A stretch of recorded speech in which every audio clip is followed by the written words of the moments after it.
For this one, I am working on pastel matte, and I'm using a combination of my Faber-Castell Polychromos, Derwent Drawing, and Derwent Light Fast pencils. I may have used a couple of Caran d'Ache Luminance pencils as well. This one, I've used this paper before. Oh my gosh, I don't know why I don't use it more often. You can fill things in so quickly, and it just blends out really nice. Like, look how messy I'm being. And you've heard me talk about this before with the light fast pencils. I can be pretty messy anyway. They blend out really well. But I found this last time I worked on the pastel matte. You really quickly get a lot of pigment. So the paper, it's not sanded paper, to be clear. People seem to misunderstand what pastel matte is. It's kind of its own thing, but it is not the same as sanded paper. It won't work with powder blender, for example. But it has a decent amount of tooth, and the pigment just sticks so well. So it looks very rough, very grainy, very gritty here. I'm not worried about keeping my pencils sharp on this paper. I find it doesn't really matter when I'm working with odorless mineral spirits. Once I blend out with the odorless mineral spirits, it smooths out so much. All of those lines will be completely gone. And that's some sloppy work right there. You can see those harsh lines, especially at the top where I overlap the pencils. Typically, you want to avoid that. That doesn't look good. But on this paper, it will blend out. Now, you may think, well, why wouldn't you just always use this paper? The downside, I feel, is that when you go through, like when I do the whiskers, when I do the individual little strokes of fur, they show up amazing, but they do have a bit of a grainy, gritty look, unless I were to go over every single thing with odorless mineral spirits, which you could with maybe a liner brush to keep those lines, but that kind of defeats the point of it, or for me anyway, of it being super fast. So you've always got a bit of give and take on everything. Here with this paper, the prose, extremely fast to work in. The color saturation, it just goes down so quickly. It blends really well. If you are somebody who has been interested in colored pencil, but you are thinking, it just takes too long, this may be the solution for you. This paper is really good. Sanded paper too. Works really fast. So you can see here, I'm holding the pencil to the side. I mean, this is some sloppy technique here. It works on this paper. So the reason that I'm really pointing that out, if you are working on hot press watercolor paper, don't be sloppy like this. This is not going to blend out well, even with odorless mineral spirits on a hot press watercolor paper. So with those, you're going to keep your pencil more sharp. You're going to work in the little ovals and circles. You're not going to leave these harsh lines. They will stay. So just be aware of that. And I'm just using a grayish tone for the background. I'm going to go on top of this with white to soften everything out, but I wanted to get this gray tone first. Now, my reference photo came from Pixabay. That will be attached to this post here on Patreon, but the background was a lot lighter. I decided I wanted to make mine just a little bit darker so that the whites on the cat would show up a bit better. So I did adjust that a bit.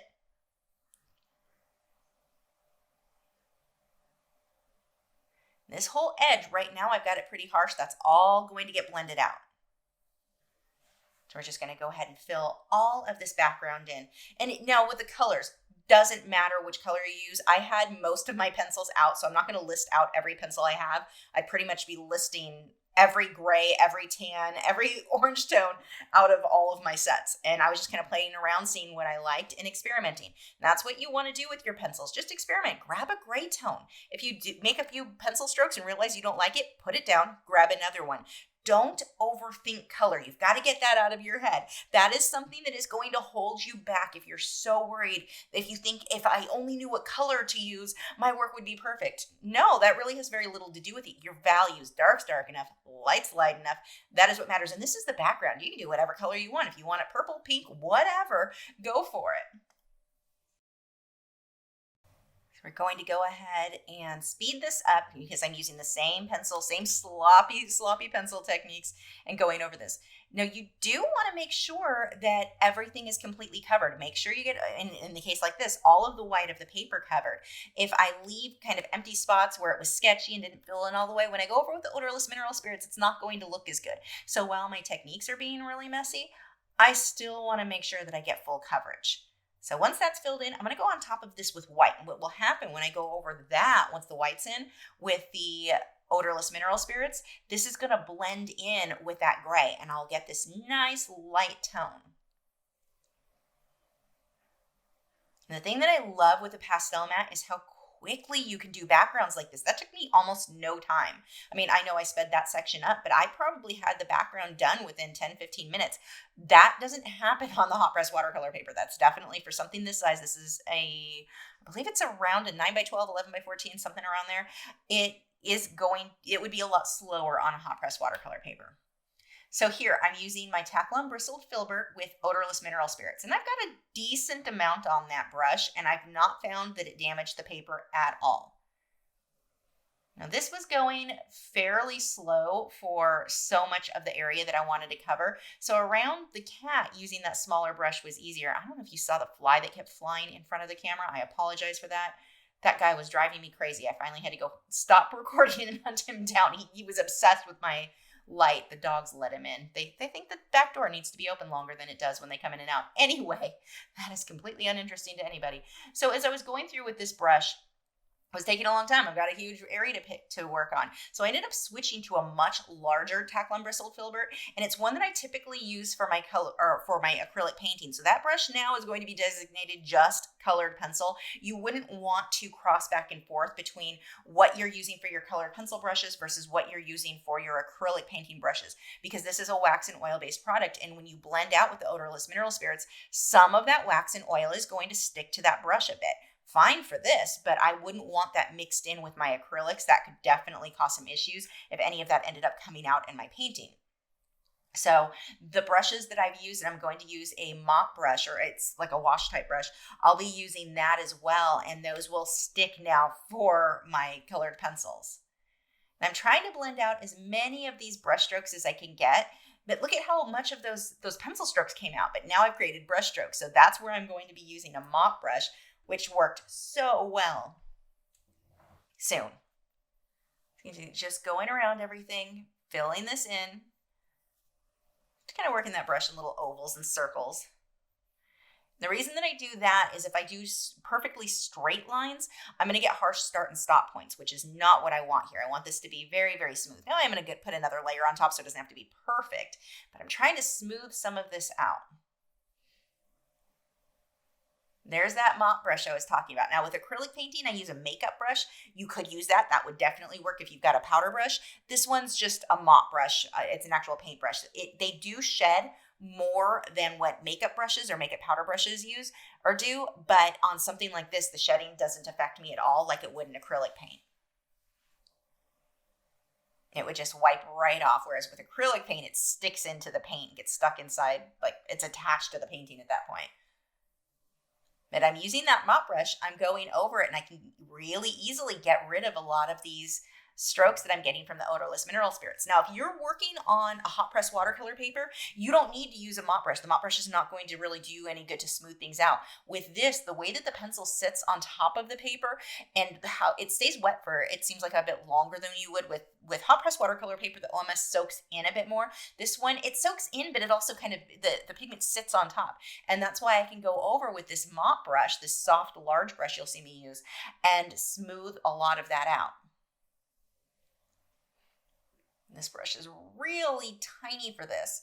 Now, normally, even if I was working this size on a hot press watercolor paper, I'd still use that same smaller brush. But with this one, because of how quickly that goes and the way I'm able to blend it out with a mop brush, I did find a larger brush to be a lot easier. And so, I haven't used it yet.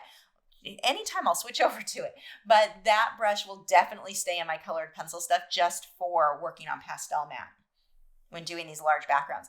I'm really interested and doing something that has a really, this is an out of focus background, but something that's a little bit more elaborate with that out of focus or bokeh look on pastel matte. I really love how everything blends here. I started to think now I must have used the larger brush to blend the next layer.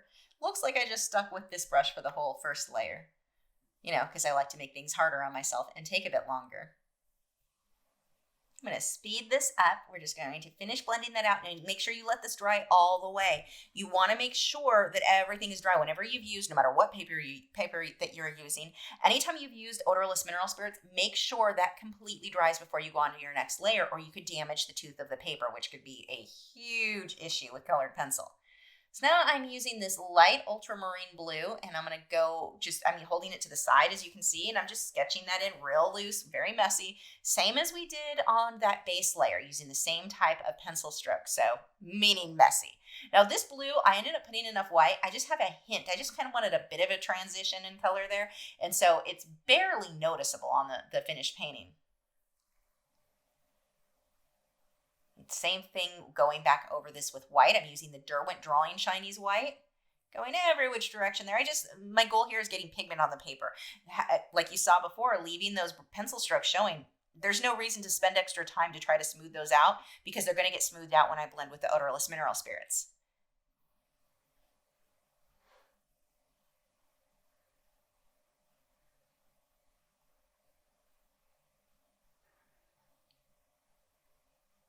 I'm going to let this white overlap right over that blue so that they mix in together.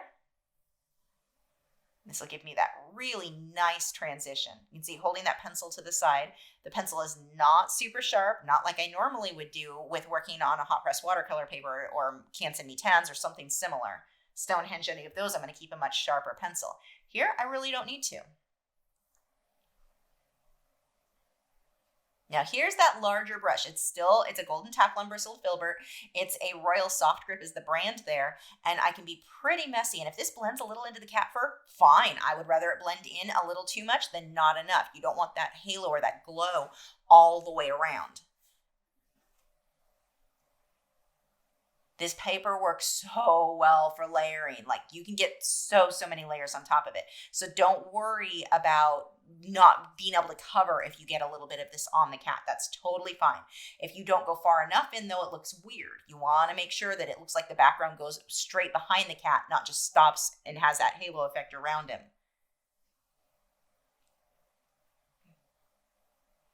This brush is a little bit stiff because I hadn't taken great care of it with acrylics, but it worked perfect for this. And then using that mop brush again to soften everything out.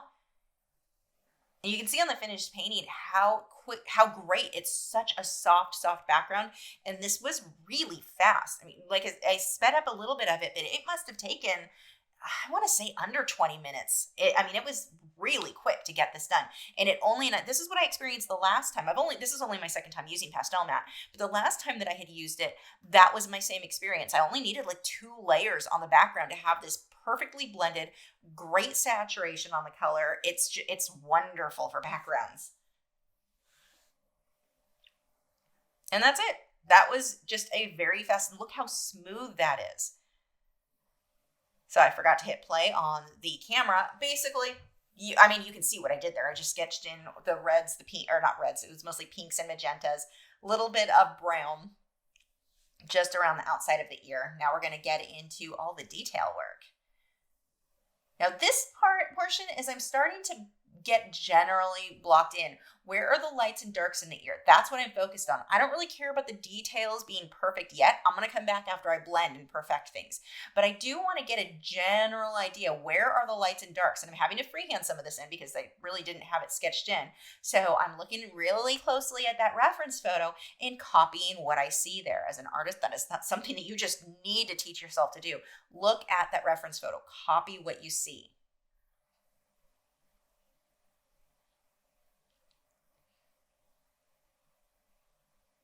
The Caran d'Ache Luminance has some great pinks, and so do the Faber-Castell Polychromos.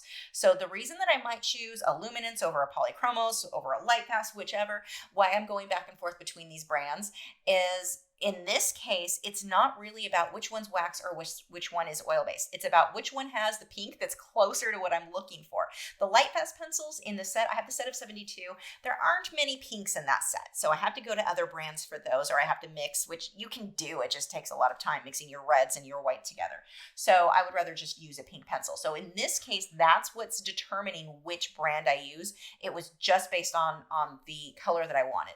When I get towards the end, I did find for details where I didn't want it to have a really rough look, I got better results using the Faber-Castell Polychromos. The higher the wax content of the pencil, so the next highest wax content would be my as far as performance goes. I don't know the sign, like the formulations or anything, but the one that feels like the next highest wax base after Polychromos, which is an oil base, but they all have wax and oil. So next highest would be the Derwent Lightfast. Next highest after that would be my Caran d'Ache Luminance, and after that would be my Derwent Drawing. So on the final layers, when I get into the fur of the cat, I found if I didn't want it to have that grainy look, because I didn't really want to blend that out, I wanted to leave those harsher lines, the Faber-Castell Polychromos seemed to give me better results, a little bit less grainy looking than the other ones. But I'll use all of them, because I then will also make the determination, do I need it to be a more opaque white? Then my Derwent Drawing is going to be the choice to go with. But at this stage, it's really just about which color I want. You can see I've got more of a purplish blue on the inside of part of the ear, and then as I move through, I've got burgundies, I've got magenta, I've got lighter pinks. Look at your reference photo. Watch too. If you are a pet portrait artist, this is a mistake I see unfortunately way too many pet portrait artists make. They skip over the inside of the ears. I know it seems boring. I know it seems unimportant, but it also makes your work look unfinished, like it's just missing something. Get that detail in the ear, as boring as it is. We all want to jump to the eyes. The eyes are easy. The inside of the ears and the nose are generally the things that tend to be a bit more of a pain. Spend the extra time working on those areas. Now the other ear, that one is slightly out of focus, so that one will go really fast. But this one, we want to get that detail in there. Pay attention to where those shadows and folds are inside her ear.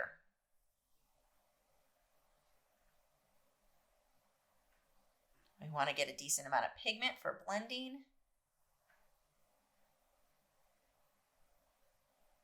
Now, you want to go a little bit darker than you might think. One of the things that happens in a case like this, we've got to put white fur on top and inside the ear and on her body. We've got to put that white fur on top of a darker background. If we don't get this base layer dark enough, that white will never look white enough. And it's a lot harder to go back in and realize, oh, I need to darken those up, and have to darken it in between the little fur strokes. You can do it, but it makes more work for you. So here, I want to make sure that I get these darks, really the color saturation and the darker values in there now. And it will appear, you'll feel like, oh, I'm going too dark. Well, once you put the white hairs on top, that lightens the whole thing. But what happens is your eye is looking at it as a whole. And it sees that everything looks like a mid-range, because the white hairs on top give the illusion that the whole area is lighter. But look closely at it. In order to make it look like it's mid-range, those darks have to be darker, because when the white fur goes on top, that's what's going to balance that out. Along with the white just won't show up as well if you don't get those darks dark enough. But don't fall for thinking that you look at that ear and go, oh, it's just mid-range. Just make it a lighter pink. I'm making the pink too dark at this point. Look how dark that is. And it's actually a little bit darker. The light over the easel always washes it out a bit. But you need that to be a lot darker than you think you do. I would rather see you go too dark and have higher contrast than not go dark enough and have it muted and boring. Higher contrast will almost always look better. There are exceptions, but most of the time, more contrast is better than going safe and not getting enough. I've told this story many times before, back when I used to do Italian Greyhound portraits, where I was really focusing on that back before the days of social media, so it was a long time ago. But that was when we had forums, and there was another artist on there who was excellent. Her drawing skills were phenomenal. Her detail was amazing. Her work was boring because everything was mid-range. She had no darks. She had no lights. It was all mid-range. So as skilled as she was, she didn't really get the attention that she could have if she hyped up that contrast. And that's what you want to kind of remind yourself on a regular basis, no matter what subject you're working on. Is your contrast interesting? Is it hyped up enough to really draw the viewer in? Now, there are times you want something to be soft, like the side of the cat's face is going to fade out into that background. So I'm not saying everything should be harsh, but do keep that in mind overall in your work. Are your darks nice and dark and your lights nice and light? Is that going to draw in the viewer, or have you played it safe and muted everything?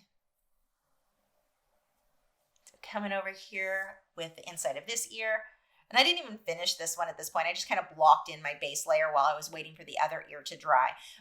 Many times the reason that I'll skip around is just because I'm waiting for one zone that I'm really focused on to dry. So this saves me a bit of time, or I can get a little bit more done faster, I should say, being that I went ahead and started this. It's the same thing with oil paintings. I used to regularly have 2 or 3 oil paintings going at a time, because while I was waiting for one to dry, I may only be able to paint on it for 30, 40 minutes, an hour, whatever, but I have 8 hours of painting time available to me that day. I'd need multiple paintings so I could switch back and forth while one was drying. And that's pretty much what I'm doing here. I'll block in one area, and then while it dries, I can go work on another. And I often talk about how long colored pencil takes. This paper speeds it up hugely. And then on top of that, this project is not a terribly detailed, terribly long one. It looks like there's a lot of detail in that fur, but you'll see when we get to it, it goes through pretty quickly. So this is a good one if you're trying to get something done faster. This one I had done in 2 days. Usually this size colored pencil, I might spend 1 to 2 weeks. So this is a fairly quick project. Now, to be fair, I should put this out there. I work abnormally fast. So if it takes you a week or 2 weeks, don't feel bad about that. I just want to kind of give you an idea of time-wise, this one is faster than most of the projects that I've done. So it is good for somebody who's looking for something they can get done in a much shorter time frame than what they normally finish something of this size. There, I just made a smudged up mess. I wasn't being careful enough with my brush, and it smudged out. No problem. I cleaned the brush really well with the odorless mineral spirits, and I'm just going to blend that into the background. The background has multiple tones in there with the blues and the gray and the white. So if a little bit of this brown mixes in, I'm okay with that. And so this is just going to be a fix.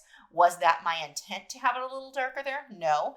But I'm not going to throw the piece out or start over. And if this was for a client, honestly, I just wouldn't have pointed that out. It's just a soft background. That was my goal here. So sometimes you're going to have things happen that weren't planned. Don't freak out. Do not have a meltdown. It happens. The trick is to figure out how to fix it. As long as you didn't put a hole through your paper or rip something, you're fine. You can fix it. And so I just worked that through. Now, if it ended up drying a bit too dark, I can go on top of it with white again and then blend it out again to lighten that up if that bothered me. But you're going to have things happen throughout your career. And in my case, it's pretty much multiple times through each piece that didn't quite go as planned. Don't worry about it. Don't freak out about it. Learn to fix it or to make it work with the piece. Now I'm going to let the ears dry and we'll move on to the eyes.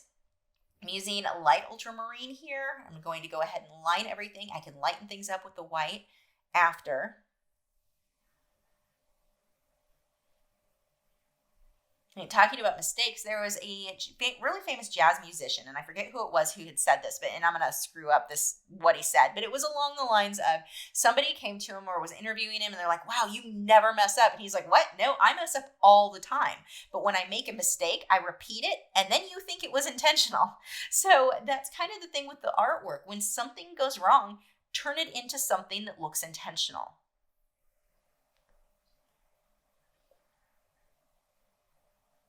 Adding the white there where we are going to have some highlights. And these eyes, especially the one on the outside there, these are going to look super weird for a very long time. This was just blocking in the base layers there. Another big tip I have for you with colored pencil or with any medium. Just because there's color on the paper, that does not mean that area is finished. And I know that seems like common sense, but one of the biggest things that I see happen when people submit for critiques is that the work is just unfinished. It's not bad. It's not wrong. It's not finished. So make sure, spend more time. Color on the paper, that's fine if you're doing a coloring book. When you're trying to make something look realistic, it's going to take multiple layers.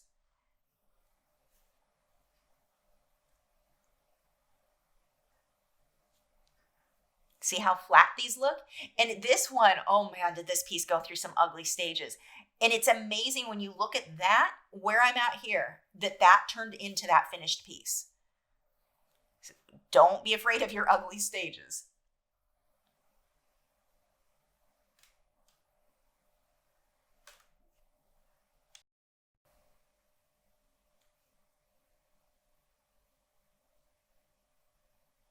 And you can see my eyes aren't even completely shaped right here.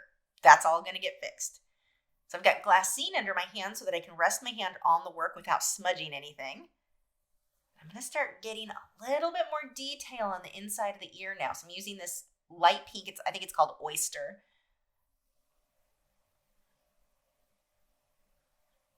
I had to play around with a few different colors until I got something that worked value-wise. Because this paper, it has a little bit more tooth to it, and the way that the pencil sticks to it, your opaque colors come out really opaque. So there were a few times I would try something and realize, nope, too light, switch to a darker pencil. That normally if I were on hot press watercolor paper, the lighter pencil would have been a better fit. So you've got to adjust your techniques a bit when you switch paper. And it doesn't matter if you're going from Mi-Teintes to the hot press watercolor or Stonehenge. It doesn't really matter which paper. No matter what paper you switch to, you're going to alter your techniques a bit.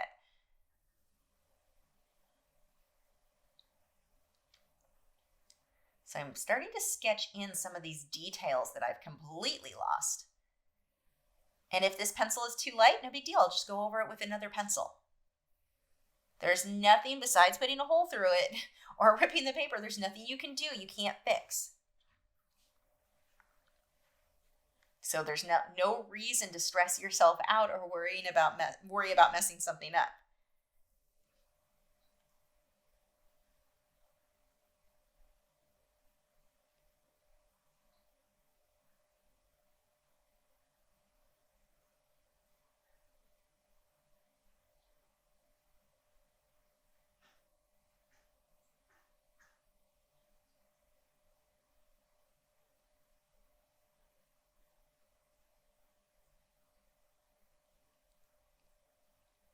I'm switching back and forth between lighter and darker pencils. Again, it doesn't need to be the perfect pencil. Don't worry about the perfect color. It's dark. That's really all I care about. If I later decide I need it to be more black or more burgundy, I'll just layer on top of it. This paper is really forgiving.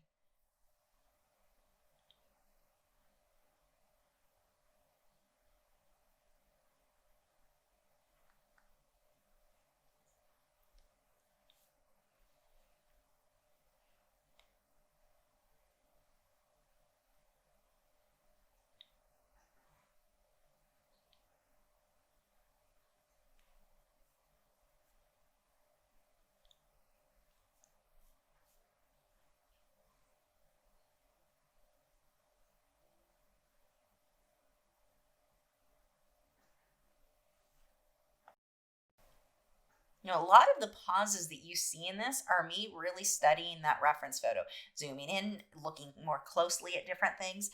Really pay attention to the little details. If the little fold is a little off here, it's not the end of the world, but you want it to be pretty darn close.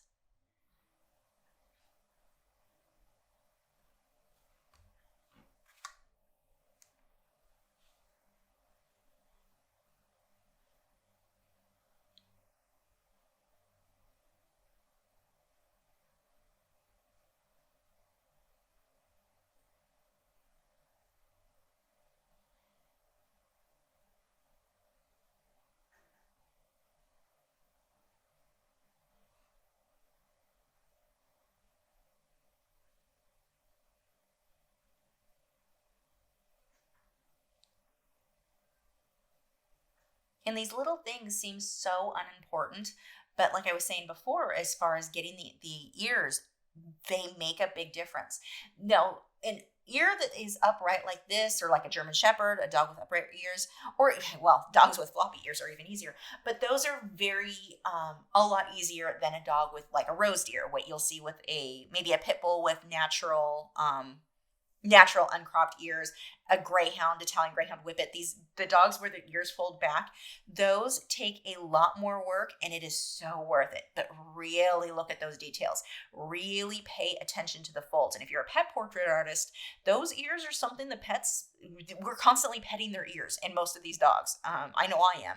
So we're very well aware of how those folds lay. And if you don't capture that, it does pull the portrait down. It doesn't look as good, even if the rest of it is perfect and amazing. You don't get those folds in the ears right, and it really does make a big difference on the work. Then when you get into the animals that have their ears upright, like the cats, German Shepherds, or any Dobermans, well, Doberman with a cropped ear, I guess, but any animals that have the ears that are upright, get that inside. Don't just do a shadow that fades from dark in the center to light. Look at all these little details.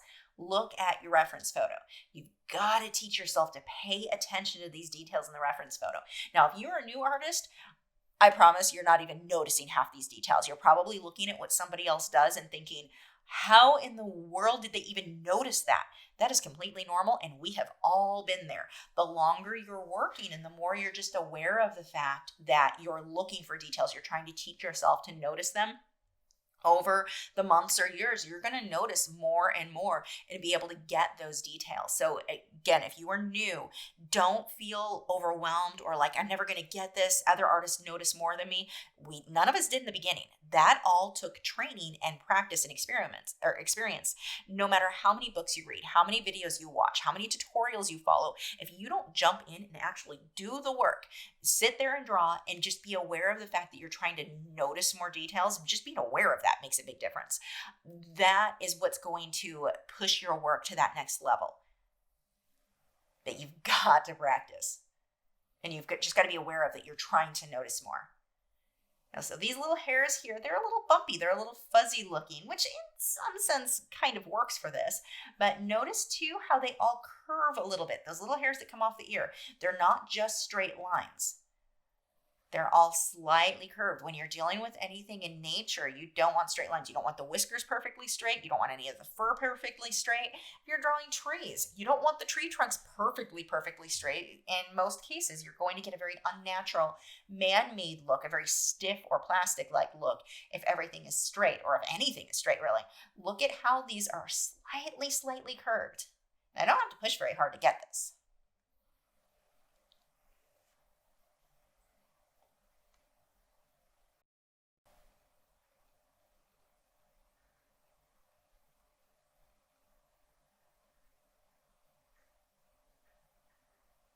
Just lightly taking this black right around the edges. This is going to give me that more grayish tone. Now remember, when you're doing black where it's really light and it's going to blend in with another color, if the other color has any opacity to it, especially if you've got white mixed in, you're going to get a more grayed tone. It's not going to be like a pure deep dark, which is not, I don't want pure deep and dark right there. I want that to have that slightly grayish tone. So I'll let it mix in with those pinks, which tend to be a bit more, have some of those opaque colors to it.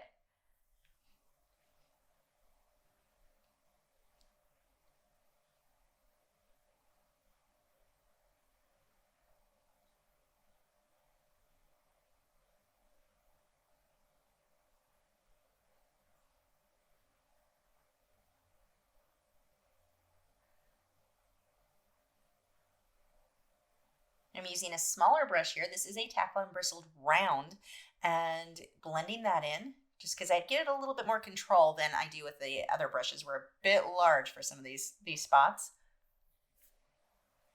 All of the brushes that I use to blend, with the exception of the mop brush, are golden Taklon bristled brushes. They just work really well for blending the colored pencil with the odorless mineral spirits.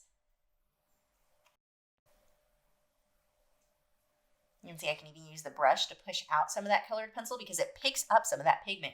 So I end up painting a little bit with it. But you have to be careful because I find it tends to be a bit harsh, like that line that I just did there. It's not the end of the world. I'll just go over it with white later on and tone it down. But it can be a bit harsh if you're using that to kind of shove the paint around or almost paint with. Now, anywhere where I've blended with OMS, it blends super smooth. So that rough look, the grainy, gritty look I was talking about when I do the fur later on, if you go over it with the odorless mineral spirits, it is very smooth. It's the areas that I didn't blend that tend to be a bit more rough. And this is much softer fur here, so we don't want those harsher lines. And the fur around the ear there, way too harsh. We'll tone that down. I mean, around the outer edge. Now with this guy, he has really he's kind of got a combination. When he moves towards the back of the ear, that fur is always really soft. But when you get into around the neck and towards the back, that starts getting a lot softer. So I'm guessing this guy is a Himalayan or a Himalayan mix. I'm not sure, probably a mix. His face isn't super flat, but either way, that fur is going to be more like what Persians have, that softer fur. So while we want to get detail, most of that detail, the sharper lines, that's going to be focused around the face, which is perfect because that's really where we want the attention drawn anyway. But when you're painting or drawing an animal that has really soft fur, there's not a lot of detail there. You're just going to let a lot of it blend out. Now here, the inside of the ear, we're going to go ahead and use the polychromos white, and look how well that shows up on this paper. You guys know if you've used the Faber-Castell polychromos white, it's fairly translucent, but this paper, it's kind of like working on sanded paper. It really stands out. Now watch the curve. Look how these curve and switch direction. How they'll curve mostly at that start of the ear. Really look at your reference photo.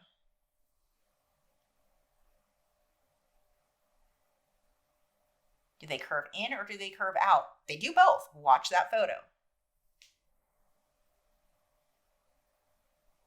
You don't have to push very hard for this to really show up.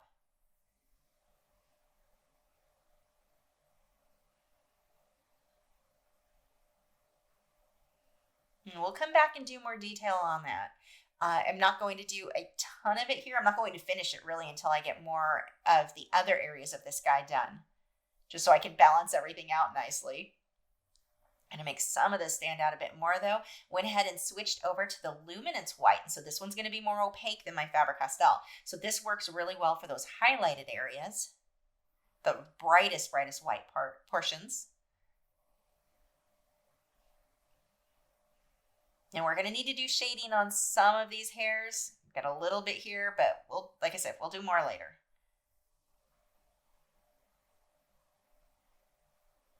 So this area will be close to done, just not quite. Some little soft hairs in here. And look at that photo. How do they move? Which direction do they go? Are they long? Are they short? How curved are they? These are the things you want to be paying attention to. It's very easy to do one or two brush strokes. And here you can see how I'm softening up where I went all crazy on those hairs are too harsh, so we can make those softer. But you want to be looking at that photo and asking yourself, is it a harsh line? Is it a soft line? How long is it? How thick is that line?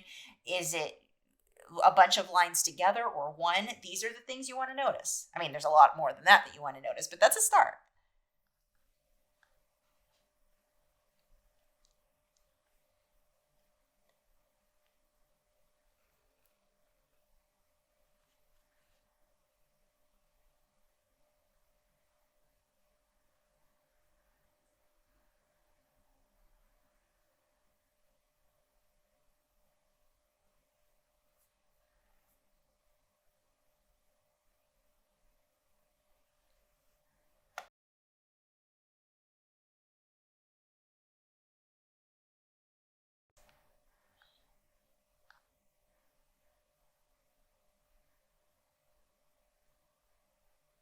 Coming back with that black around the edges here, really darkening that up.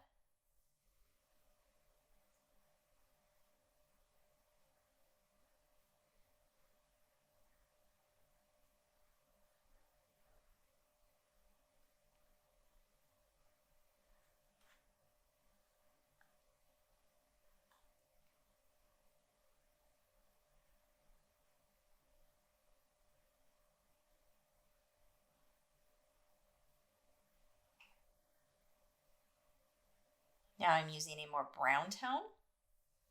This one has kind of an orangey tint to it,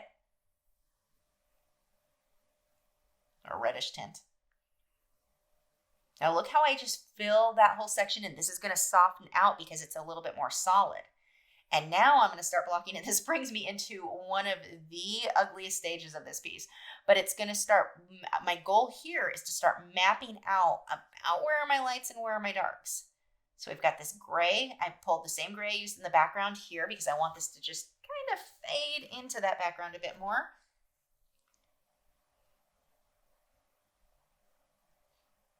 And that can still be super messy because of how well that blends.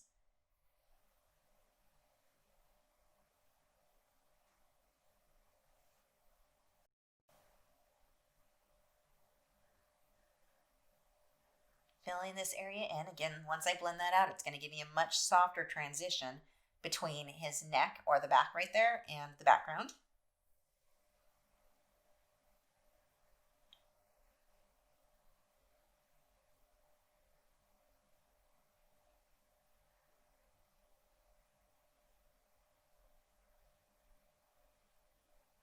Pulling that reddish brown color now. Now, let's say you used a brown that you thought was kind of a reddish brown, and you're like, wow, that looks nothing like yours. One, if you've got the full set, put it down and test on a piece of paper until you get something close. You've got to teach yourself to choose your own colors. But if it isn't, if you just don't have a color that looks anything like that, so what? Get the values right. Are your darks dark enough, lights light enough? That is what's going to make that difference. Don't freak yourself out over it has to be the exact color. It doesn't. It absolutely doesn't.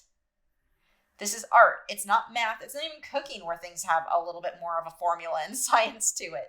Unless you're like my mom and just randomly pour things into whatever you're stirring.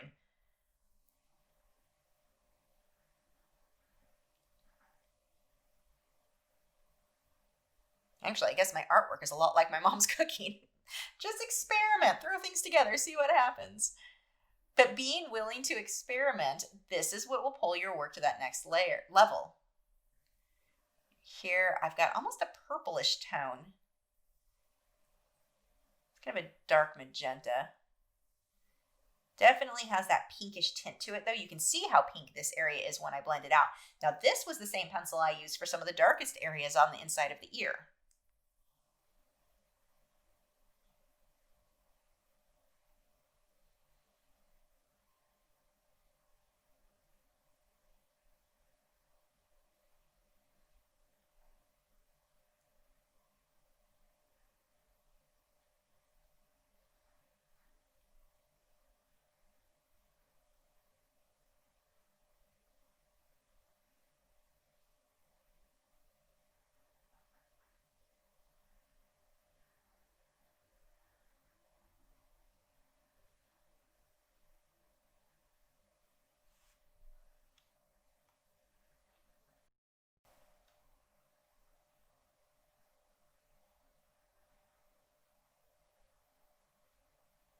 And I'm going to go through this stage where it doesn't even look like a cartoon. It looks worse. It like just this messy, scribbly, just approximate where lights and darks go. But I've got to get this in now so that when I come on top with the details in the fur, they have something to show up against. But I need this darker base first.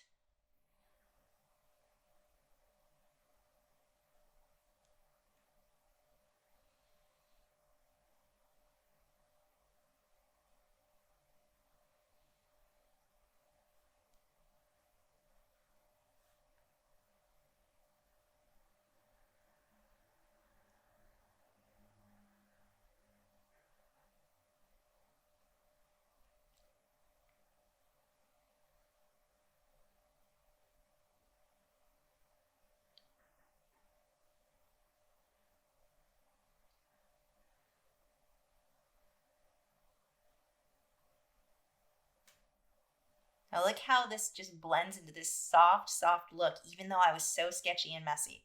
I mean, it's still going to look terrible, but it's good for the base.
Same thing, just mapping out about where do my lights and darks go.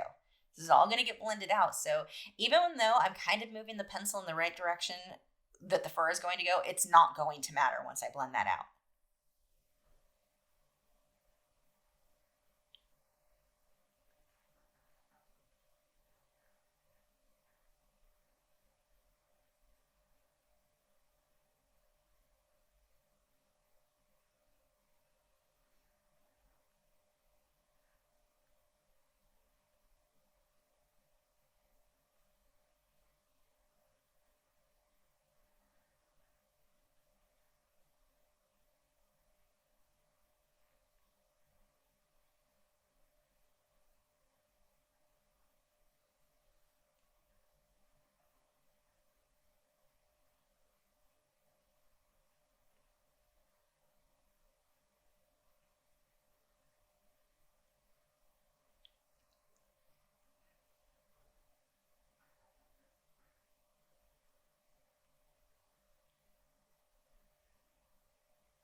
I'm starting to shape the eye, but you can see it is pretty screwed up there. I over blended that blue. It's going to need some work. And I think the interesting thing about this one is look at how amateur it looks right here. That's okay. You've got to go through these stages sometimes to get to those ends. And I think when I work on this paper, you'll probably see me do that a lot more, where I get extra ugly stages where I block in bigger sections because it goes so fast. It's a little bit more how I do, like when I'm working in a painting, where I blend out larger sections at a time. Normally, if I'm working on a hot press watercolor paper, I'm going to work on smaller little sections at a time because I'm not blending. I mean, it just doesn't blend the same. This is blending more like I would with a painting, where large sections happen very, very quickly. So as ugly as this stage is, it's not going to last as long as it would if I had gotten it this ugly on watercolor paper.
I'm darkening up. I've gone to, and this is one of those stages where I chose a polychromos not because I needed it to be more translucent or a harder lead or anything like that. I just needed that color. They had the blue that I wanted. So that's why I grabbed the polychromos there. But I needed a darker blue.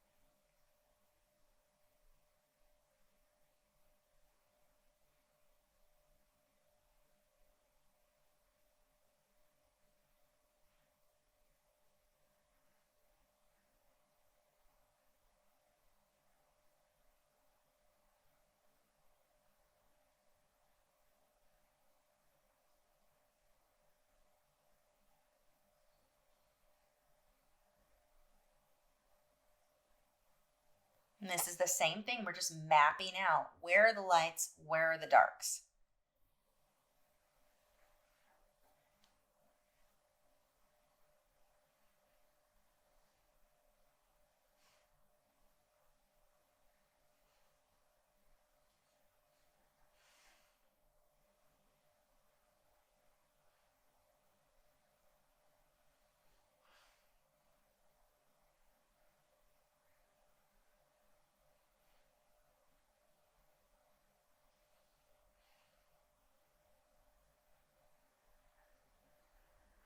Just lightly going over everything. This is a lighter color, so I can go over the lights and the darks.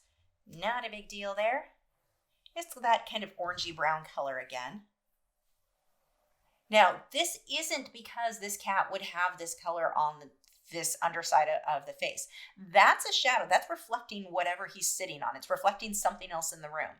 That's not what color his fur is.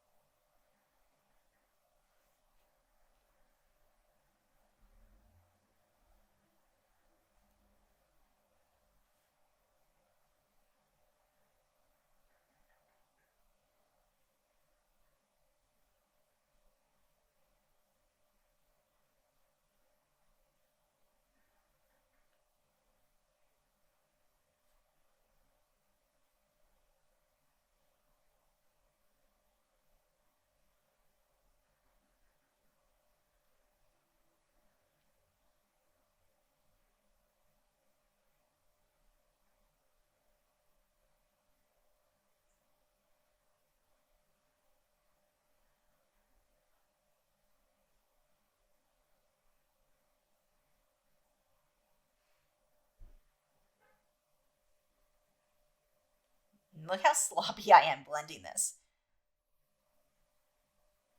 Now look how I'm pulling this up too into the upper section of the white, how I'm not leaving a harsh line there.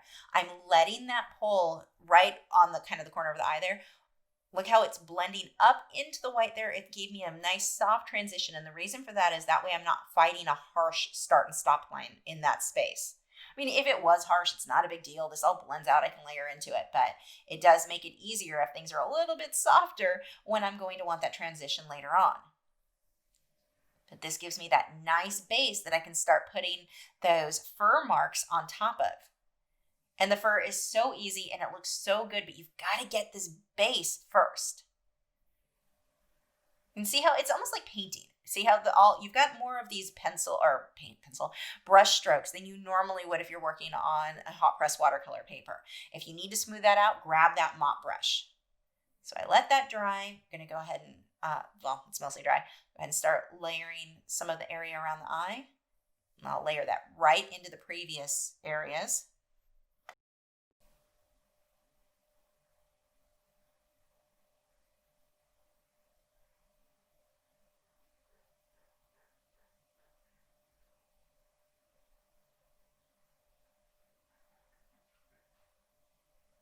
So I'm not super worried that the pencil's going in the right direction. It's kind of approximate just so I can keep my brain focused on or paying attention to what I'm doing, because my brain says this is how it should move.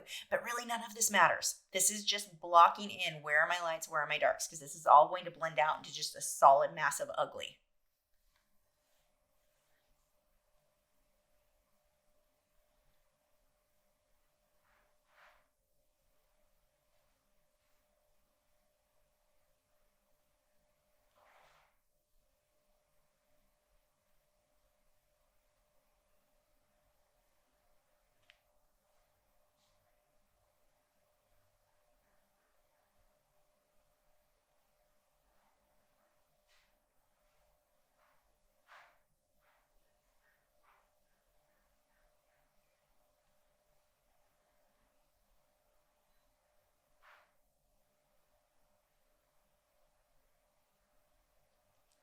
Again, not worrying about my pencils being sharp here.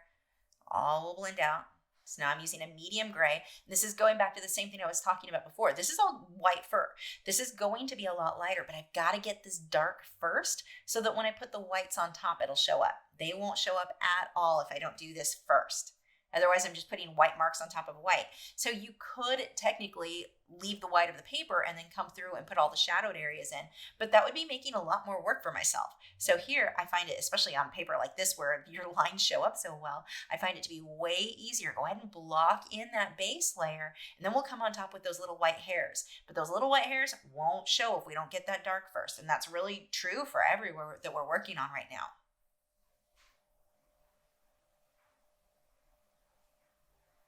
That eye is still shaped really weird. Now, if you are more careful than I was, you can make sure your line drawing is better. So I talk about quite often that make sure your line drawing is perfect because it's not going to get better as you start layering. I don't know what I missed here, but something was off on that line drawing. So this paper, luckily, you can fix stuff. This is going to be one of those exceptions. Sanded paper is the same thing. You can fix things, but ideally you do want your drawing to be accurate to start with. I made more work for myself because I had to readjust the shape of that eye there, being that I didn't have it perfect to begin with. I think I didn't outline one of the rims of the eye, and so I made it come down too far. Now, I can put the rim of the eye over it. I did that by the time it was finished, but it would have been easier for me to pay attention to that before I started filling in the color. I had to fuss over that a little bit more, making sure that was right than I would have if I just had it right with the pencil first.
I'm adding gray where the black is going to go. It's very easy to look at something and in this case think, okay, the whole front of his face is black, his ear is black.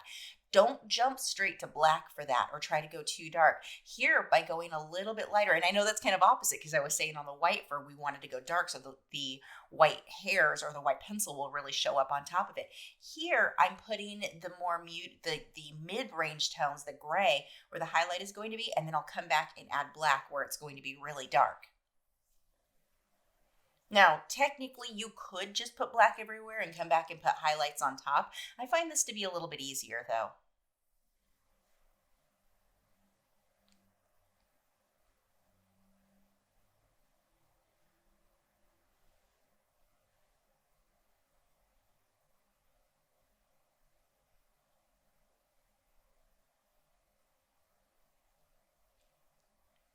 Now, one of the things, and you'll see this as we get moving on, that is, it gives the illusion that the eyes are the wrong shape.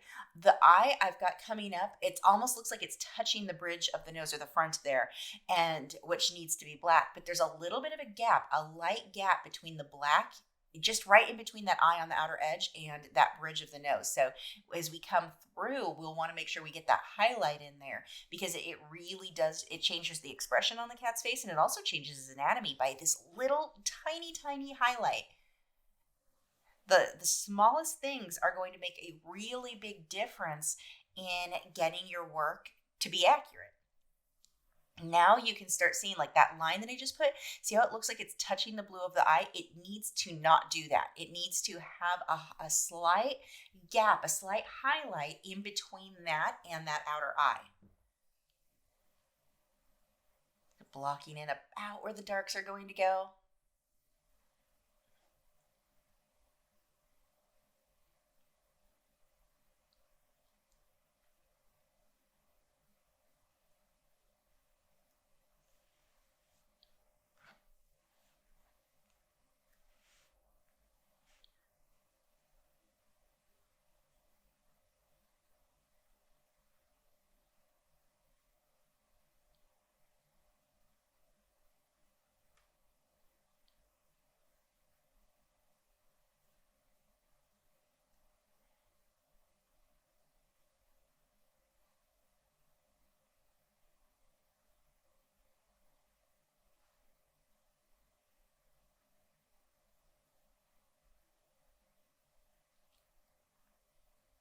And see how I'm holding the pencil to that side?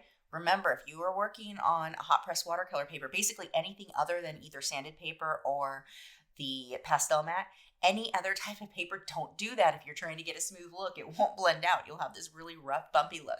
The only reason I'm able to do that is because of the type of paper I'm using here. So if you're following along and you're using a hot press watercolor paper, or Canson E10s or Stonehenge or something along those lines, make sure you're keeping your pencil sharp and working in those little ovals and little circles to make sure that that end result is very smooth. Holding the pencil to the side, it fills in color very quickly, which is why I'm doing it here, and it will blend out. But on other paper, you just get a not great result. It'll end up looking like a crayon picture instead of an actual like realistic photograph, which is what we're more going for here. Now that black, it's going to fade into gray and then the brown tones. So we've got this shadow. Now here's another area. When you look at your reference photo, it looks like this area is white, but we've got to get these darks in here so the white hairs have something to show up against.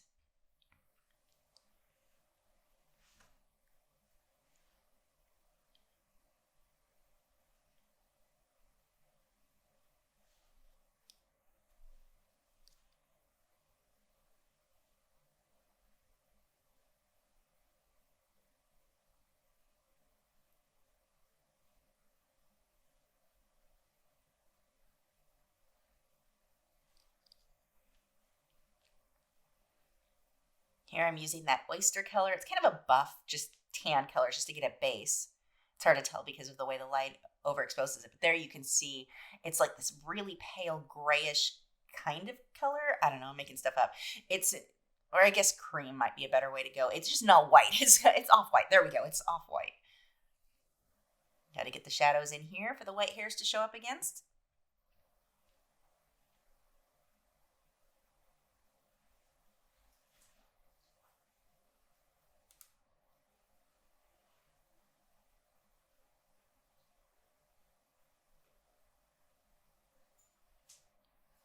We're going to go ahead and blend those out. You can see how it still kind of shocks me how well colored pencil blends out on this paper with those terrible, terrible techniques I was using.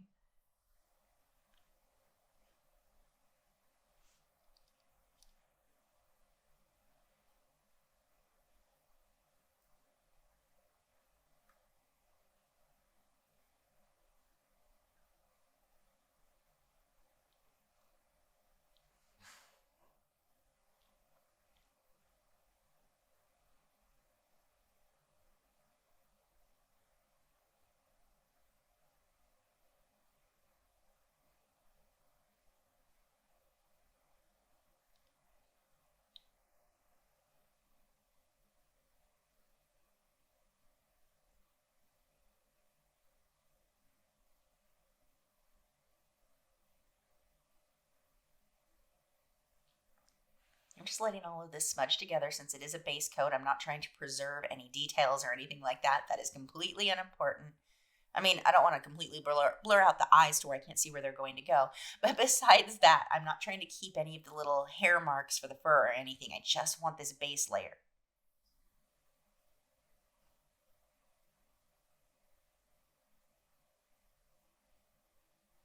Now, this is one of the ugliest stages I've had in a painting in a very long time. And it's a good place to point out. And I know we've talked about this already, but don't give up when you get to these ugly stages. This needed to happen. This was a very important part of the process. I need this ugly base layer so that I can put the good stuff on top. Don't give up or get frustrated when things don't look good. Keep working on it. Work through it.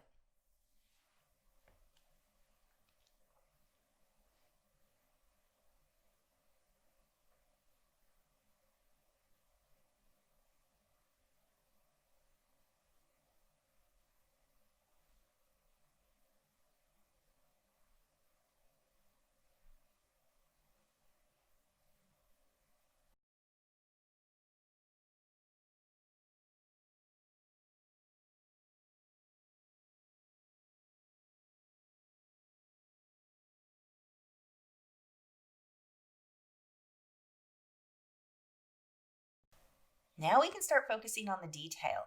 So pay attention to these little things. Look at that reference photo. Look at the under the areas around the eyes, the tear lines. Look at where your shadows and your highlights are. Pay attention to which areas that you want sharp versus soft lines now. It wasn't really a big deal other than the ear, but for the rest of the face, none of that really mattered. Now is when it starts to matter. This is where we start to really pay attention to those details. Not that if we have a mistake, we can't go back and fix it, but start working towards perfecting things now.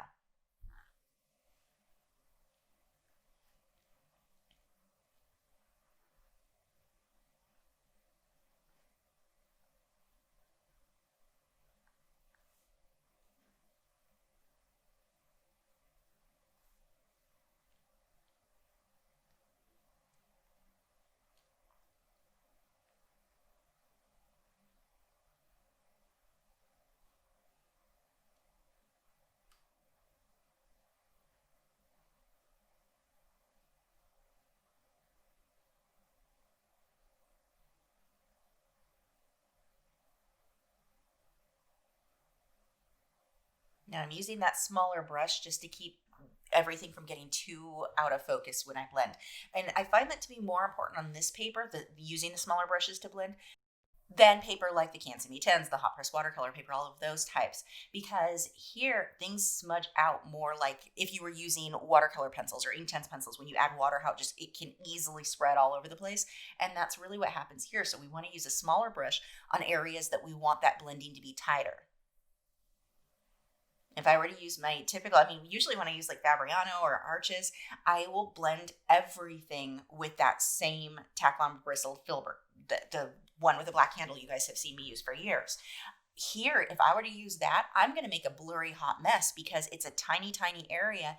And on this paper, when you blend with blend with the OMS, that will really spread in a way that doesn't happen on the other papers. So it can be, I guess, a little bit harder to control. You're essentially more painting than drawing at that point. You've got to control those brushes and be very careful in those tiny areas. Now we're going to start adding a few lines, start getting the direction of the fur there. Now here I have lost all of my details as far as which direction the fur goes and all of that. You can't really see it anymore. So I do have to depend on freehanding. Really look at that reference photo. Turn it upside down if you need to. If you start having a hard time figuring out what goes where, turn that upside down. The other thing that I do when I'm freehanding stuff in is look at the reference photo, figure out an area like, okay, the black on the cheek, this comes down, it lines up a little bit further than the eye, or it comes down as far as the tip of the nose. Use some other point of reference on the piece that you know the nose comes to here, you know the eye goes to this area, and you'll use that to judge how far other areas come down. Like if I go straight across, it's the middle of the bridge of the nose. These sorts of things will really help you in making sure things are drawn accurately when you don't have the original, you can't see those original lines. The other thing you can do in a case like this, if that is something that you struggle with and you're not comfortable going back and freehanding stuff in, draw everything out. Before you start, use the tracing and transfer paper method so that you can check your work as you go.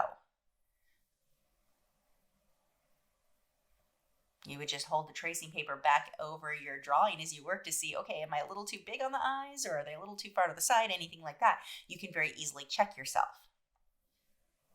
I'm using the Derwent drawing and I'm pushing a bit harder there with that pencil. I really want that white highlight to stand out.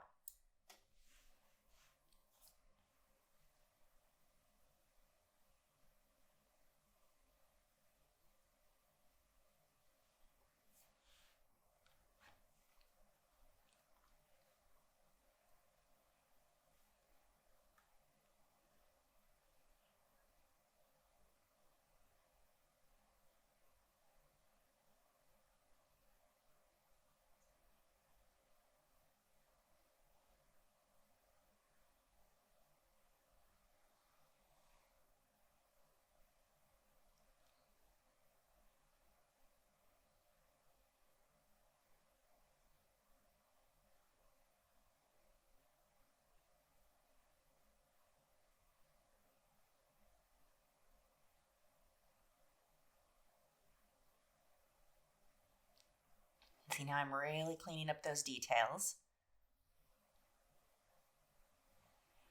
Now, it is really important. Pay attention to where your shadows and highlights are on the eye. So here you can see I've come back with the deeper blue.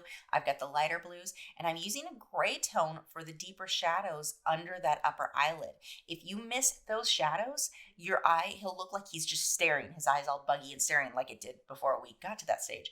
You want to soften that, get that shadow under the upper eyelid. So really watch that on your reference photo where you've got those darker areas. And I used a steel gray for, there you go, to get the darker shadows in there. I didn't just jump straight to black. I want to leave the darkest portion on the pupil. But right over the iris, that's where I'm going through with that dark gray. Now, if it were a brown eye, something darker, I probably would use black for some of that shading. But here on this eye, it's so pale, I just went with the dark brown. Or I'm sorry, dark gray.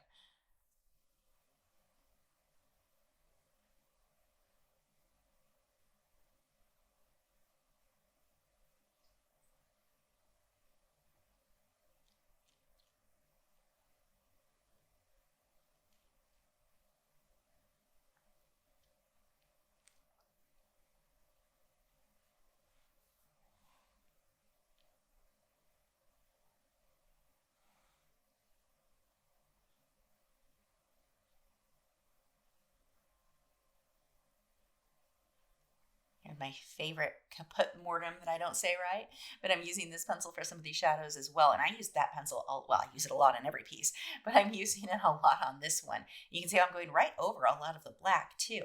It actually makes it look darker in many areas than if I just left the straight black. The black will have a more dull look if left alone. And I'm experimenting as I go. I'll pick up a pencil and see if it's going to be light enough or if it's going to be too dark, like what I did there with that. It was sort of an off-white. I think that was the oyster pencil again. But you want to play around with, don't just assume white is the way you're going to do all of these bits of fur. You're going to test it in different areas to see which pencil looks better. There's part of the areas that are under the shadow where I'm using I think that pencil's called Light Flesh. I was using from the polychromos for a lot of that. You've got to test it and play around.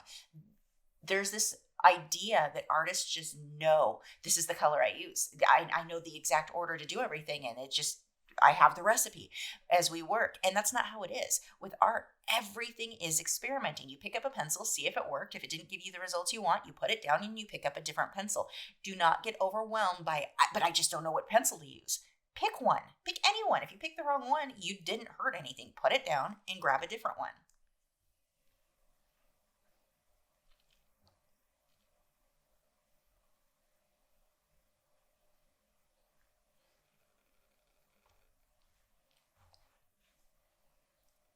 And just keep reminding yourself, having the wrong color is not what's going to make your work look realistic or not.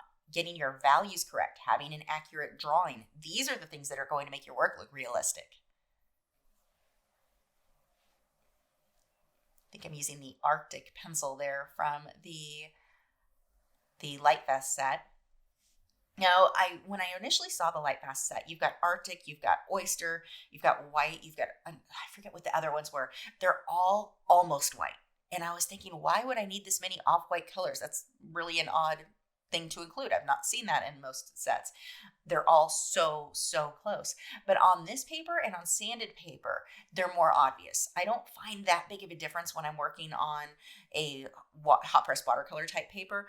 And I'm just saying hot press watercolor type just because there's so many that I fall under. Again, the Stonehenge Canson-Me-Tans, which are not hot press watercolor paper, just the smooth type that I guess I traditionally worked in before sanded or pastel matte. So with these type of papers, I noticed a bit more of a difference. I found it to be more useful to have those, but they would certainly, if you're looking for individual pencils to buy, I would just get white. You don't really need Arctic and all of it. They're so close. They're handy to have on these papers, but again, they aren't pencils for somebody who's looking for individuals to run out and get, trying to, save money and not get the whole set. They're too close to matter. With this exception, they were pretty handy, but even here, I would have been fine with just white and going over it with a little bit of gray. And see how these little hair marks, I'm watching the direction that they go in. I'm watching how thick or thin the line needs to be, how long the line needs to be. All of that really, really matters. And I got smoother results at this stage with my polychromos than I did with any of the pencils that had a higher wax content.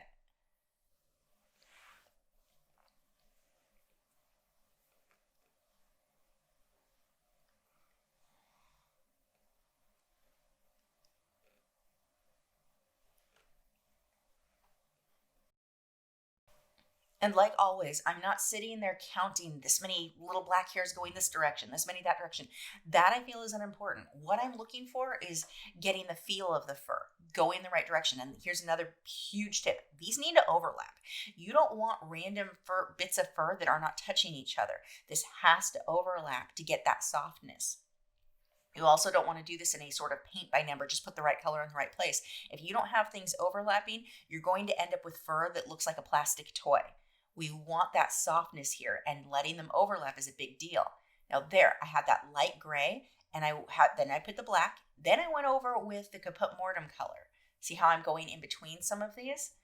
When you look at your work, don't look at it and go, oh, it's just black. No, it's going to be multiple colors. So for the black areas, I've got dark gray, I've got light gray, I have black, I have the Caput Mortem, I've got a kind of orangish brown color, the same color that I used on the cheek or underside of the shadow there. We're going to have this fade into multiple colors as we move out. If you just use black, you're not going to get the same softness, it won't look as realistic. We want to get some variation. Now, does that mean you need the exact same brown, No, absolutely not. The point there is to get some variation so it's not just black and gray and white. And you've got to watch that anyway when you're working on animals that have black or black fur or close to it. Don't just use white as your highlight. You'll end up looking a little bit dusty or age the animal a lot.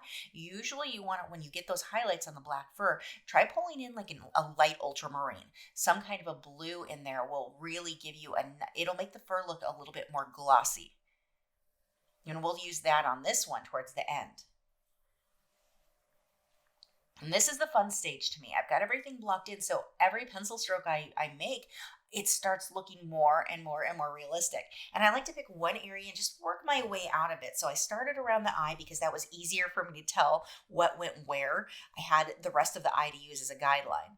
Now I'll start working my way out and base where these pencil strokes go on in relation to where the eye is.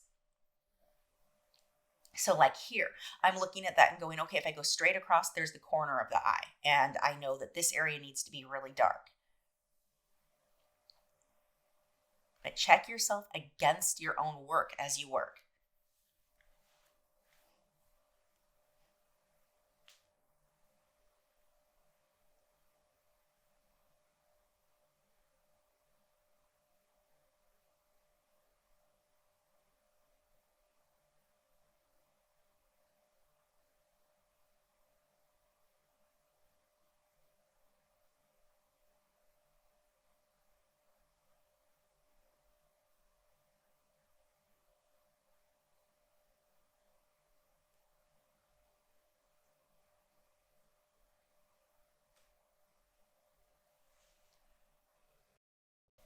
Now at this stage, when I go over this with the OMS, I don't want to overblend this. See how I'm moving the brush in the direction of the fur? I want to soften it, but I don't want to completely lose every line I've made. And this is what's giving me that nice, super soft fur that you just want to touch. We don't want to make it look like bristly, like, I'm trying to think of the word to use there. Thick fur, coarse fur. That's the word I'm looking for. That should not have been that hard to think of.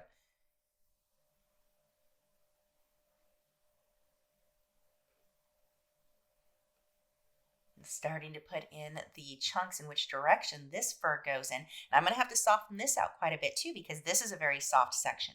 The fur around the face, we're going to leave that a little bit more detailed looking. We're not going to soften it out too much. This area though is going to need to be softened out quite a bit. He's going to look really scraggly if we leave all of these lines in there like this.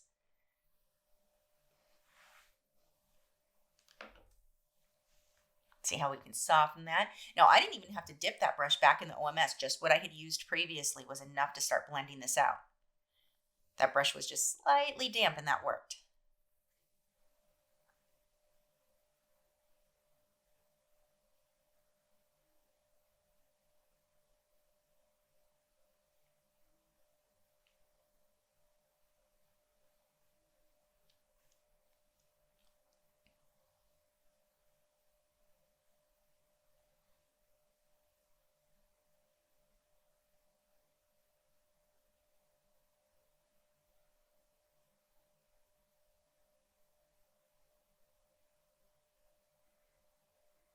See how these curve too? Curve and overlap. And they do form these little clumps.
Look how many times you're going to go back over the same area.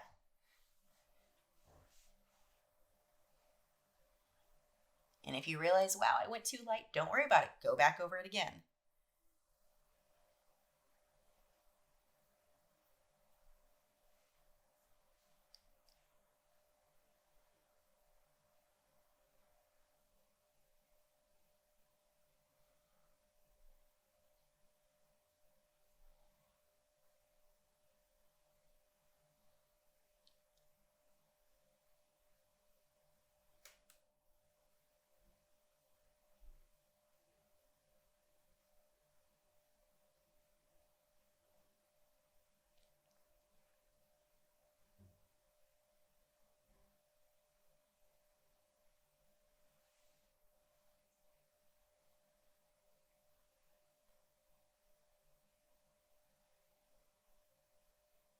Now this area is overexposed just with the light on it, so you can't really see the little hairs on the head, but there I'm overlapping even more because I want that to be a very dense, very soft looking area.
Now using the black and coming right in the middle of this little section.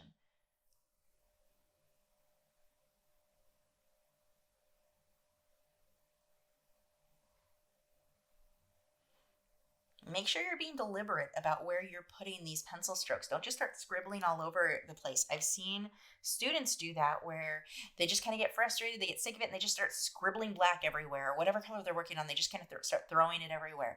If you hit that stage, stop working, walk away from the work. You want to be very deliberate about what you're putting and where. Yes, you can go back over it and fix it, but when you start getting sloppy and just randomly throwing stuff places, you're not going to get the results you're hoping for.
Pushing a lot harder there where I want that highlight to show up. And of course, I could come back through with the touch-up texture titanium white mixture, but on this paper, I didn't really feel that I needed to. If I had smaller white details, I probably would have, but I was able to do everything with just the pencils alone and still get the white highlights as bright as I wanted on this one.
Now you can see the eyes here. That concept of if I just knew the right color, I could have the perfect shade of blue. If I filled in the whole eye, it looks like that ugly stage we were at earlier, where it's just a cartoon looking eye. Well, worse than a cartoon in my case at that stage. But look at how many shades. I've got different blues, lights and darks mixed together. Look at your reference photo. Pay very close attention here. Again, point in the darks. Does it matter which blue I grabbed? Not really. I just needed a darker blue than what I had.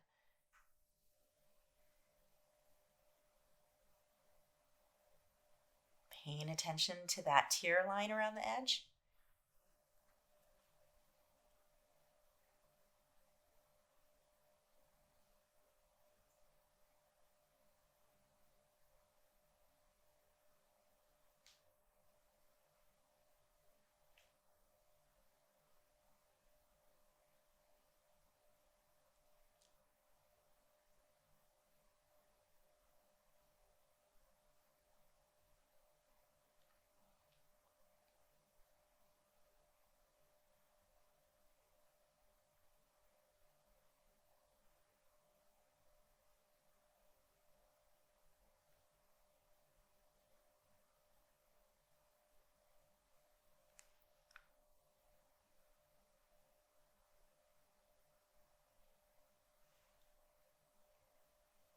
You see right now that line, that's what I was talking about. It touches the eye all the way up against that one. And with that, we need to create a gap there of a slightly lighter color between the eye and that dark line. Those shouldn't be touching quite the way they are.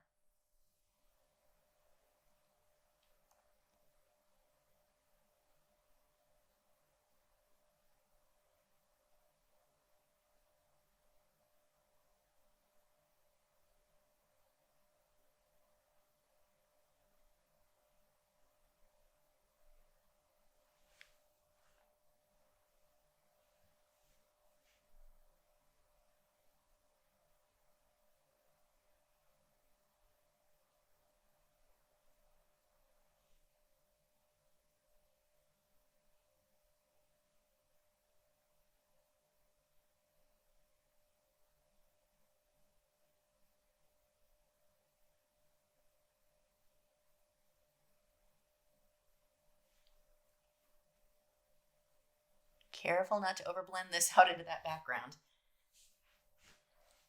And this is the same thing as everywhere else. I just needed this to be darker so that I could put the white fur in on top of it.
This area is going to be somewhat out of focus. So I'm not going to put nearly as much contrast or detail as I did on the other side of the face. It's also being hit by more light.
Starting to build up some of the texture in the nose. I'm dotting this. A lot of this is going to get blended out, but you'll see a little bit of this through the layers that I'll end up putting on top.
Now, see how these aren't just random individual lines. See how they clump? And they thin out at the ends. So you've got a wider base, and then as you move towards the end, they'll bunch together.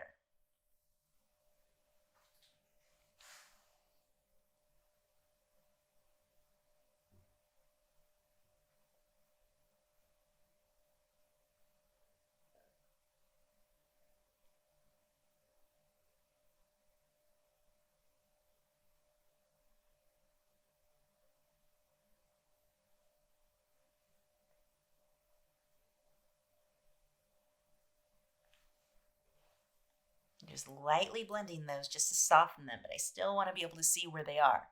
So I don't want to just move that brush side to side all over the place like I did for those base layers. Here I've got to be very deliberate on where and how I blend those or pencil strokes.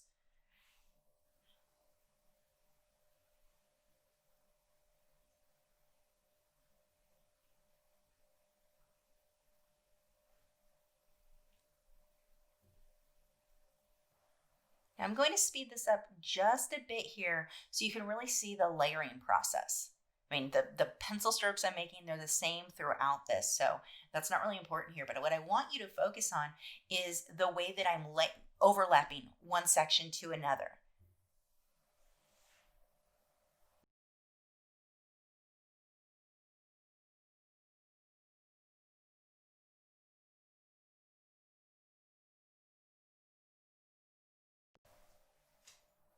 I'm going to start darkening up this area on the nose, but notice that I'm not going over everything. Look at the areas that are getting darkened up. I'm leaving some of this, that more muted, I don't know that light black is the way to go, I guess dark gray, but it's really the black that was just not really darkened. I had used black on that area of the nose. I hadn't gone back over to darken things up, so it had that more muted tone.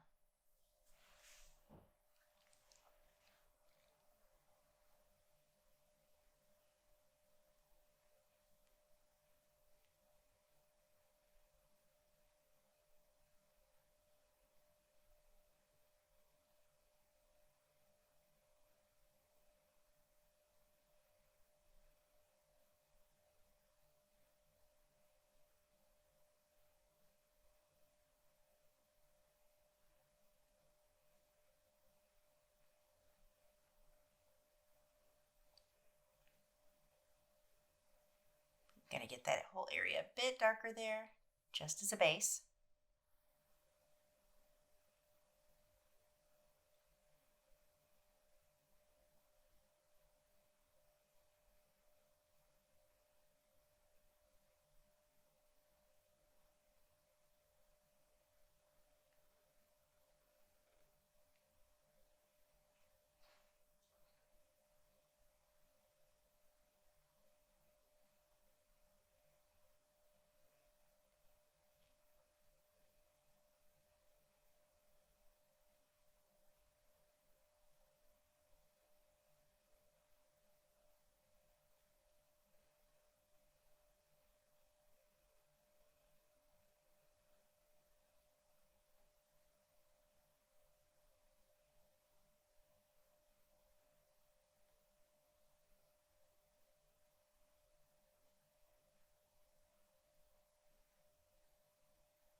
Another dark blue for just a few little smudges, a little dots aren't the right word. They're little kind of ovals, I guess, just to get some of that, the flecks in the eye.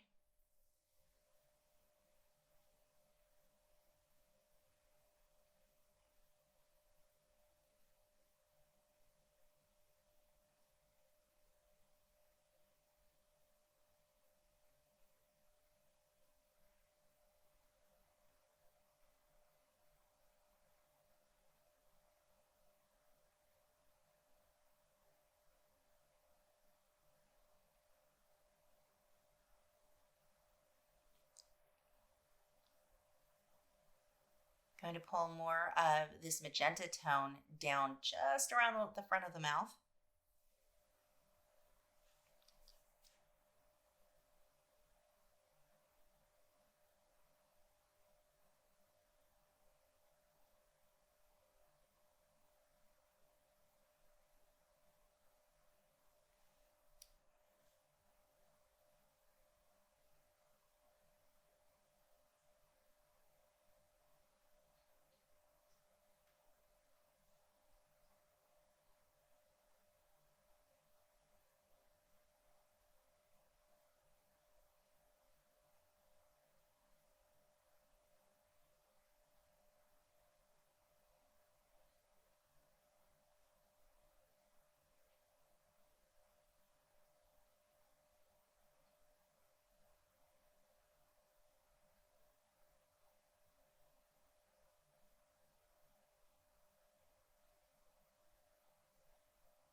this area here should be really soft. I want that to pretty much fade into my background.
If you're working on an area and you start to kind of lose sight of things, like in that nose, if I stare at one spot for too long, it's probably going to end up shaped a little weird. I need to take a break. In this case, I'm going to work on another area for a bit, but I'll come back through and fuss over that a bit more later on.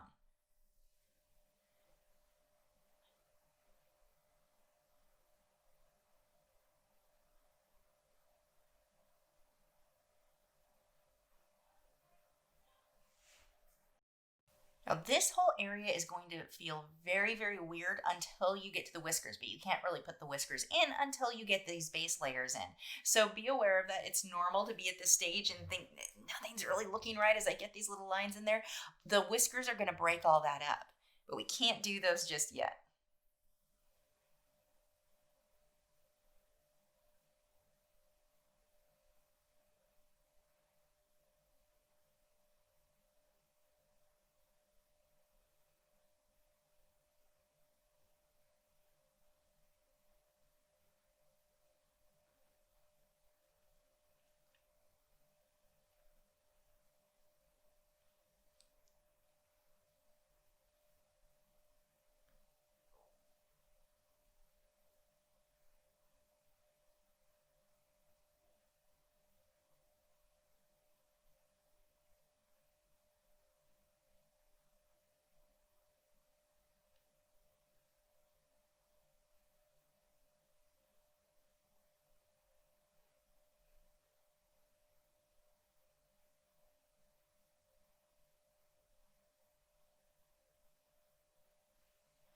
So this is that same reddish brown color that I used earlier, orange brown, that I used before. I'm just going back over it to make it a bit darker.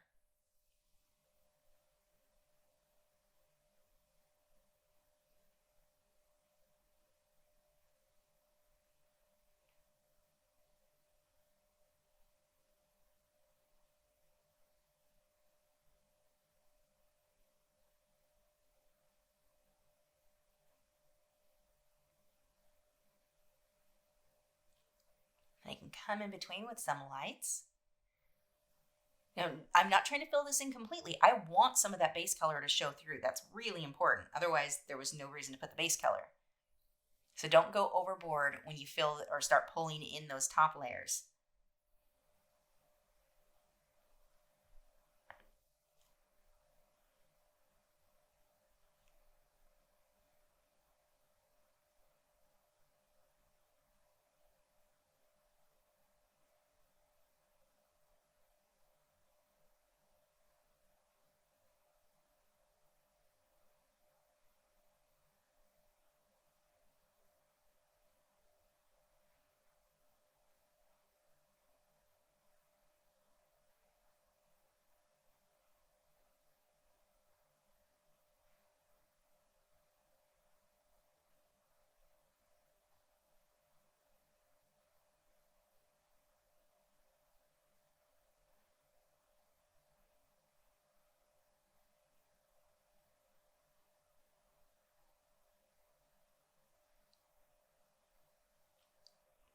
Blending that out again.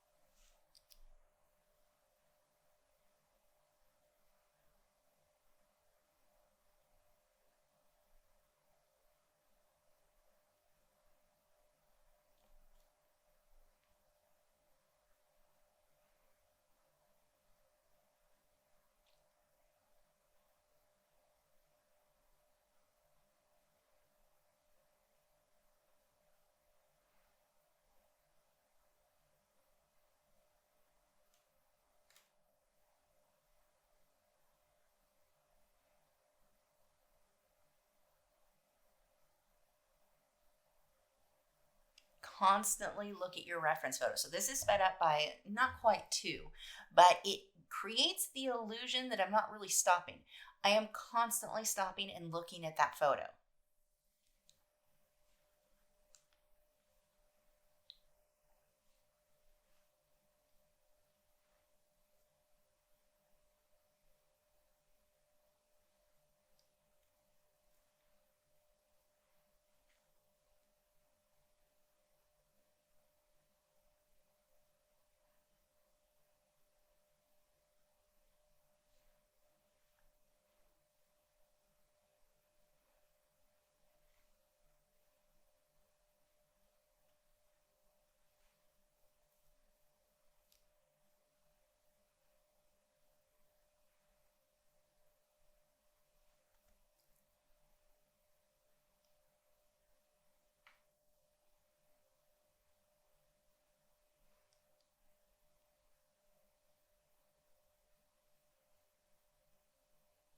You can start seeing that gap that I've created in between the eye and the black line there. There's just this thin, lighter brown color.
I'm going to come in between some of these areas around the face and just darken up a few of those lines. Here is using the Caput Mortem.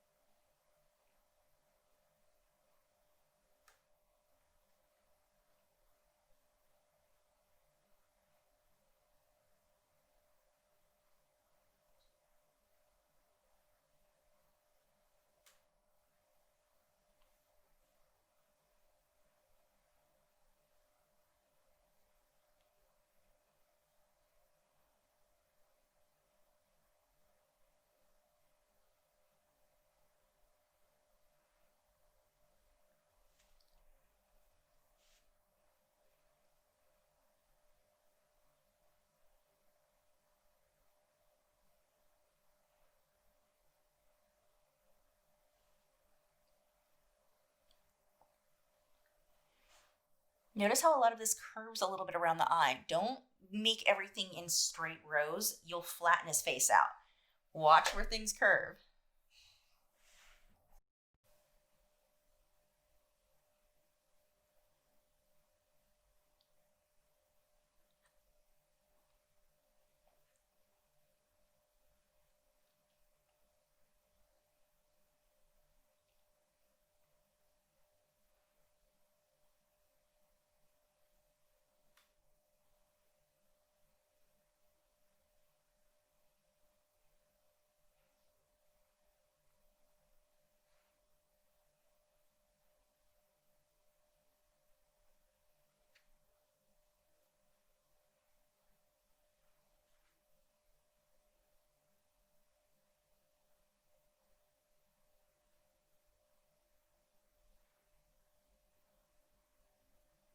I'm using Heather. That is a color in most Derwent sets. It's this pale, pale lavender, and it works. It's light, so it works to lighten up an area, but it's like a grayish pink. It works really well for a lot of these areas where I don't want them just to be flat gray. Gives you just that hint of lavender.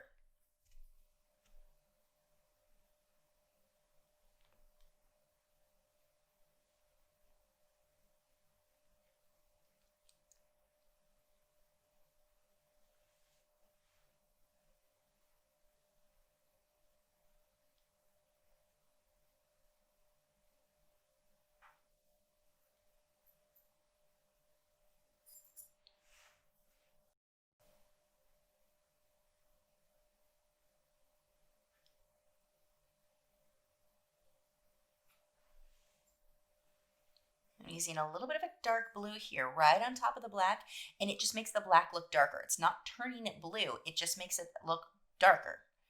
A little bit into the eyes too, where I do want dark blue. There's the light ultramarine right over it. And then white on top of that, where I want to lighten it up even more.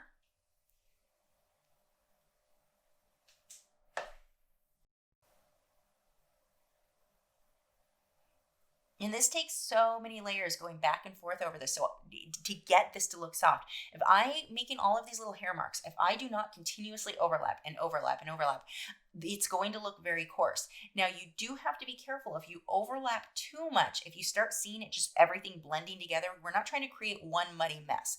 We do want to see individual bits of the fur, but we want to make sure it's overlapped enough that you're not getting that confetti, that very coarse, rough look.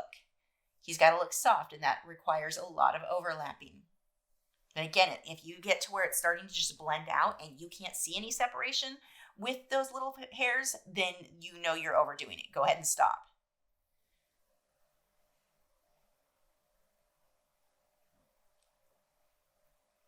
Now, soft fur I find to be easier to render than short fur, like German Shepherd fur. Because here, when you get into the soft fur, you don't want every little hair to show. You want it to soften out and just be more solid masses. You really have to pay attention to your contrast, your lights, and your darks, but you're not doing a ton of, don't try to force detail where it doesn't belong. Because if you do, you change the coat type. And if you're doing pet portraits, that's going to be a big deal.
And we're going to come back in between some of these shadows that we put in.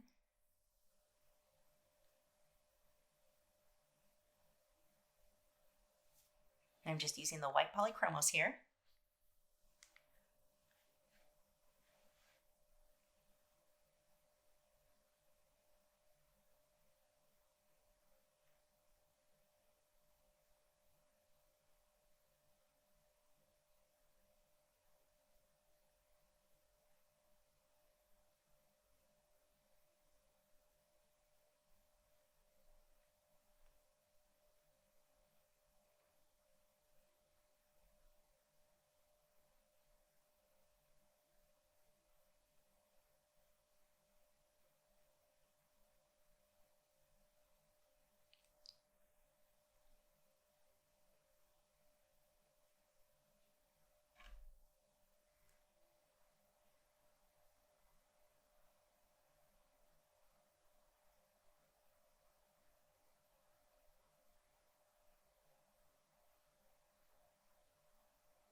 We've got to pull some of this dark gray now. We need both the dark gray little fur marks in there and some white.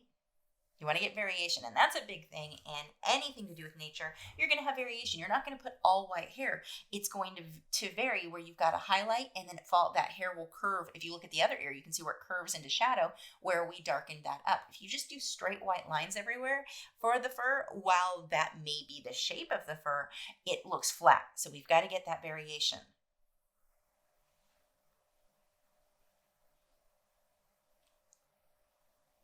My hand is not resting on the artwork. You want to make sure if you are going to rest it on the art, get that glassine or something under your hand so you're not smudging it or getting the oils of your skin on it.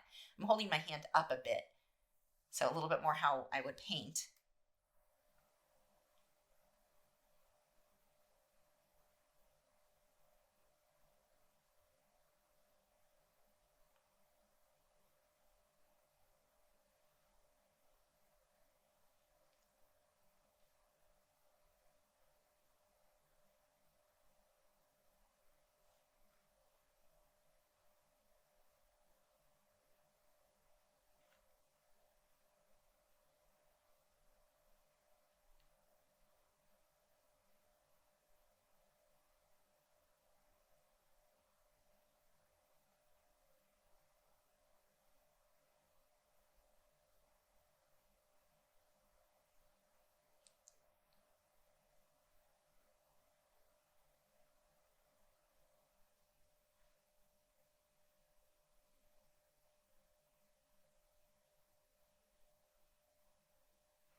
Finally, the whiskers we're getting to, and this is going to be the part that makes such a difference in this whole section of his face, because right now it looks like well, obviously something's missing. The whiskers are missing, but that whole section looks just kind of like a big block of color.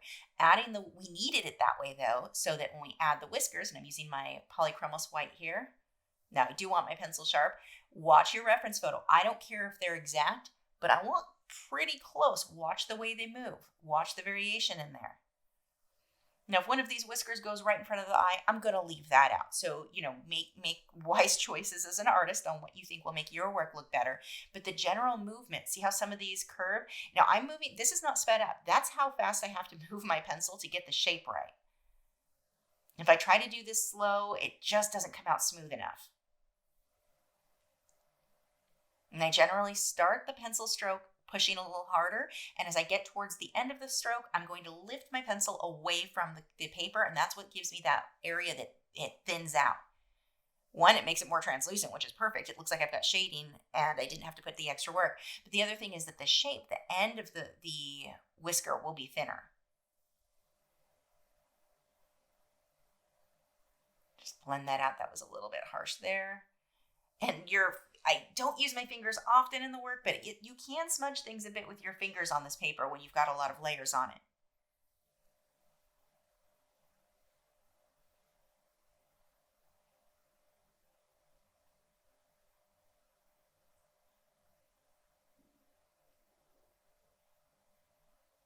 Pulling through a few more highlights, few more details. And this is where I'm going to spend more time backing away from my artwork and looking for what I think will make my piece look better, not necessarily make it look like an exact replication of the reference photo. Will it make it look better if I lighten something, darken something? These are the things that you're going to start watching for at these final steps on your own work.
I'm going to use that light ultramarine again, just to blend out, kind of go over a little bit on these eyes where I want it to be a little lighter. I am pushing pretty hard to get that distinct to show up though.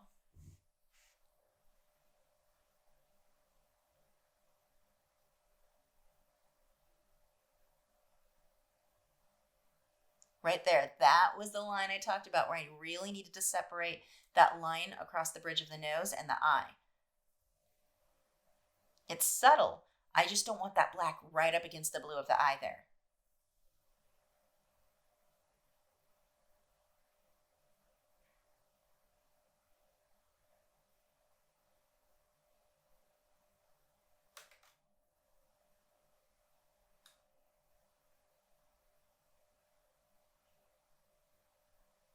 See how all these little bits of fur, they are all slightly curved still. No straight lines.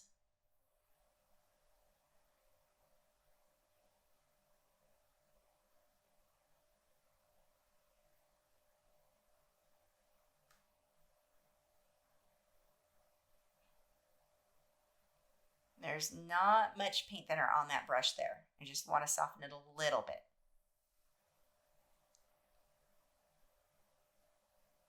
And that is it for this one. Again, the reference photo, if you didn't already get it, is attached to this post and it came from Pixabay.